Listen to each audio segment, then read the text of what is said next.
Gandang daliri. Good morning, good morning, good morning guys. Ngayon magluluto naman ako ng pinatisang tilapia. Again, lutong pamprobinsya. Ang gamit ko rito ay cooking clay pot ba to or palayok.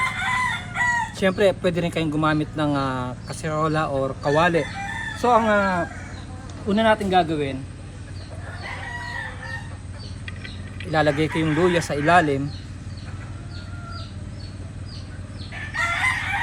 Pagkatapos, pa-fry lang natin yung ating fresh tilapia. Kabibili ko lang po nito sa palengke kanina at pinalinis ko na rin. Depende po sa inyo kung gusto niyo siyang ikat pa ng maliit, pero sa akin sakto lang yung kanyang size.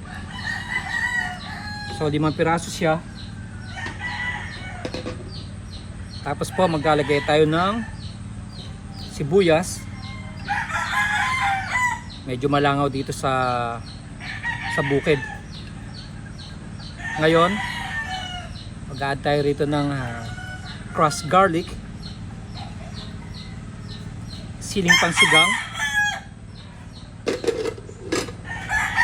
Nadidinig naman guys yung mga tilawak ng manok. Tapos mag-add tayo ng kamatis. Napakasimple lamang po ng lutuin na to. At wala po siyang exact measurement. Nasa sa inyo po kung tansyahan lang ang inyong gagawin. So hindi na ako maglalagay sa description box ng mga exact measurement niya. So mag-add tayo ng asin, konti lamang, gawa na mag-add tayo ng patis mamaya.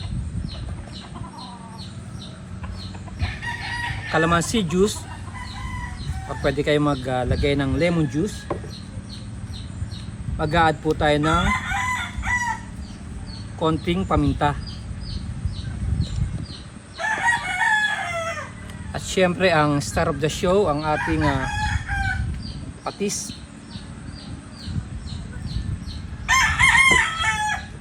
At mag-a-add na tayo ng tubig.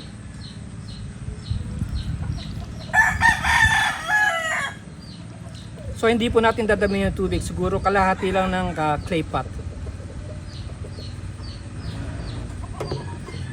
Ngayon bubuksan ko na yung ating burner.